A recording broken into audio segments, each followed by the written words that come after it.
What up, my good people? I'm going to relive the three dumbest things I've done in life, blend it in with a little bit of embarrassment. I want to do this because we do so many great things in life, but we tend to harp back on those few moments of embarrassment, negativity, or we just made a damn fool out of ourselves. We let those moments kind of influence who we are today because we know how it feels to make a damn fool about ourselves. I want to go back in chronological order and discuss three moments that really stood out in my mind still to this day, and I feel a little, just when I even tell them today. The first thing was I was 14. It was my freshman year of high school, Stranahan High School, Fort Lauderdale. I'm just trying to fit in, right? Find my way, new school, blah, blah, blah. I became an athlete. I would play sports in the morning and PE and during lunch. So on this particular day, I did that. I woke up, I went to school, I played a little pickup football before school. PE was like second period, I played pickup basketball. Then I played a little more football during lunch. Where the thing was, I was wearing these Prestos, these shoes called Prestos. I don't know if they still make the new models, but back then in the early 2000s, Prestos was popping. I had some low tops, I had no socks on, and I played sports 3 times that day. Tell me why I get to the next period after lunch and I decide to take my shoes off, right? So I'm sitting in critical thinking. It's a girl in front of me. She's in a couple other classes. Her name is Victoria. And she has a little book holder under her seat. I kick the shoes off, no socks, feet stinking like old cabbage. I put them under her seat because I don't know what I was thinking at the time. I didn't think anyone would smell them, even though I did. So I put my feet under her seat. I'm chilling. About 2-3 minutes goes by. And Victoria was a nice person. You know, I had Victoria sitting here. She was pretty cool. I had Diane sitting to my left. That's the person I had a crush on. I had a couple of people I played sports with sitting in the back. So I'm chilling. Shoes off. I see her kind of like squirming a little bit. You know, I hear making a couple of noises, but I don't know what it's all about. I'm still, reading my book, and I got my feet under her seat. All of a sudden, Victoria busts out, "Goddamn, Anthony, man, your feet sticking in a motherfucker. Put your goddamn shoes on." And the whole class is silent. Even the teacher, like, it was this older guy. He just was looking like, oh, shit. And I felt like tremendous pressure, like, on my body. I felt my heart racing. I felt sweat starting to come down. A couple people started laughing. It was this guy named Buttery Teeth Tim sitting in the middle back of the class. And he's in the back. He used to do this little thing where he's like, nah. So he's like, nah. He's doing that really loud. Another fellow athlete who's really popular, DK, he's sitting about. Now he laughing. His eyes getting beady. And Victoria just like, well, what you gonna do putting them on? And I'm like, okay. And like the whole class started laughing, right? So I look next to me and Diane, she's even got a smile, but she got her head down. It looked like she feel a little bad for me, so that's how I gained a little solace out of the whole situation. Like, okay, at least maybe she feels a little bad for me. But I just remember in a moment, it was like, I didn't tell anybody about this. I didn't discuss it with mom. I didn't discuss it with my friends. I was like literally embarrassed. I thought my world ended. But what we got to realize in a few months or 10 years, like nobody really remembers that stuff, right? Like in the moment it's crushing, it's debilitating, you're looking crazy, but it all shall pass. And that kind of passed. But the following class, the teacher, he had us go to the library.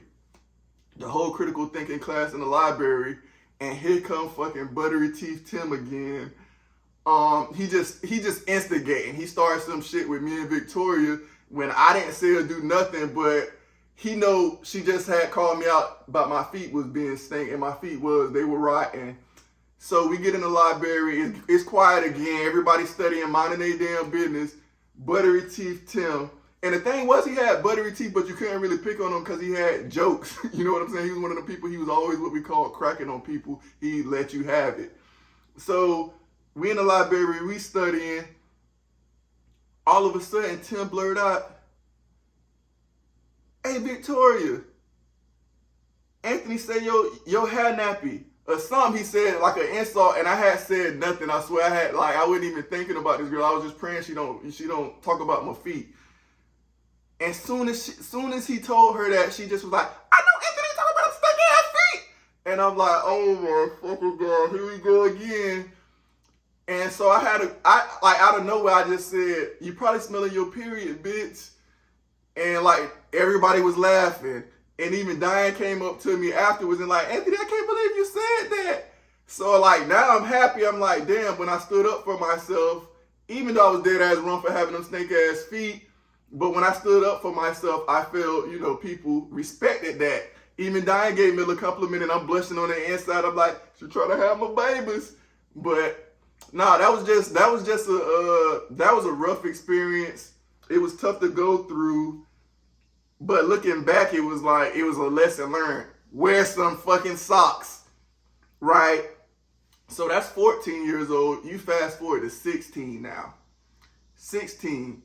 The next dumb thing that I did was my mom, she had a jewelry box.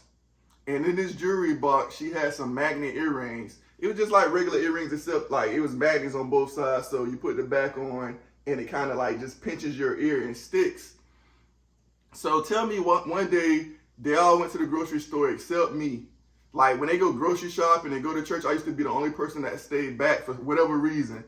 So they all go to the grocery store. I know I got about an hour and a half on the long end. And on the short end, I got like an hour. So I play it safe. I'm going to do whatever I want for a good hour while they all out. They leave. I hit the jewelry box. I get the magnet earrings. I don't know what possessed me. But I put it on the tip of my penis, on the very tip, and I clamped it. So I just did that, and I went about my business. I'm eating popcorn. I'm reading a novel. I'm watching a movie. I'm taking a shit. I'm hanging out. I'm just doing me.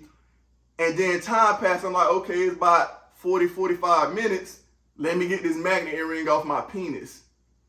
I didn't feel anything until I touched the magnet earring to take it off, and then a sharp pain went throughout my whole body and I couldn't take it off.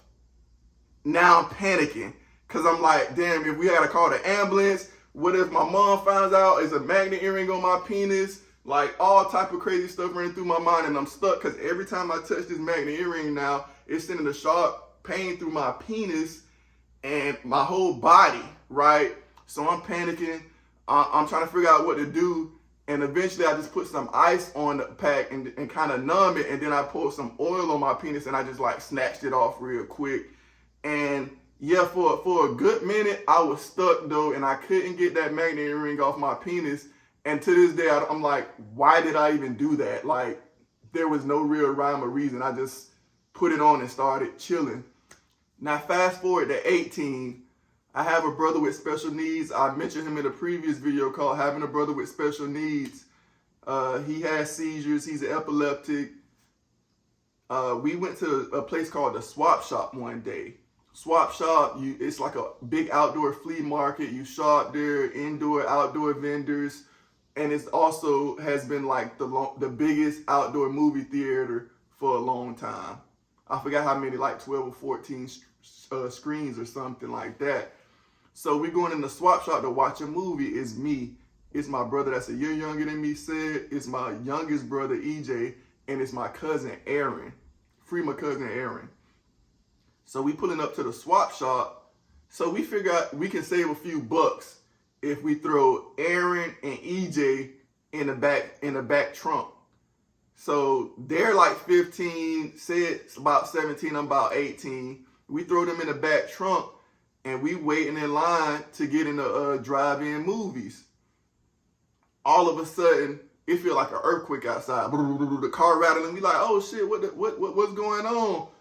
So said like hit the trunk. So I make way out of the line. I'm like waving people out the way I get back because we don't want to cause a scene right there. And the whole time the car's shaking. And my cousin Aaron, now he's screaming in the back, get me out, get me out. Like we can hear his voice real faint from the trunk. And I pulled across the street by a lake and popped the trunk and me and said, get out and run out. And my youngest brother is convulsing. Like he got foam coming in his mouth. He having a violent seizure. I think they call it a tonic-clonic seizure. And I'm like, oh shit, I done fucked up. Like he turning blue. Like it's bad. It's bad. So we pull him out the trunk. My brother said start sucking the foam, the rest of the foam out of his mouth. And I'm trying to figure out if we got to start chest compressions. But he starts calming down and we can tell that he's breathing. So we just kind of let him relax to recover. But it was just really scary. It was a really stupid moment because he's already epileptic, and overstimulation of crazy moments can trigger seizures. So I don't know why I thought stuffing him in a trunk for 20 minutes while we wait in line would bode well to save $10, $5 for him, $5 for Aaron, and it could have cost my brother his life, and I would have lived with a regret that I would have never forgot, right? I do want to give an honorable mention. Fast forward to when I was 30. This is when I looked the dumbest, even though it wasn't a dumb decision. I was doing an internship. I'm 30 years old at the time. This is my, I did a practicum. This is my first internship. I had a second one to do. I'm interning out of elementary school. One of my first major tasks was to present a school counseling session to the class. And I wanted to do it to the whole class. And I was going to read a book and ask them what they learned, right? The book had a meaning to it. I can't remember the book, but I was reading to kindergartners. And the book was a 5-6-year-old reading level for kindergartners, pre-K, first grade. So I get the book, I rehearse, I'm all good. I go into my first class of the day that morning. My supervisor, Dr. Whomever, is sitting there watching me. I got the teacher there, and I just got a bunch of kindergartens, about 20, 25 kindergartens, to read my book and then have this little lesson with them. So by the time I walk up and it's time for me to present, my nerves getting the best of me. I'm trembling, I'm shaking. I'm like, oh, like I didn't expect to feel like this, you know. So I pull out the book. I'm trying to read. And eventually, after like 10 seconds, one of the 5-year-olds in the front row raises his hand and he's like, sir, the word is the, sir. And I'm like, oh my God. And I look, the teacher is like laughing, trying to hold it in, but I hear her sneaking in, walking out of the class, laughing at me.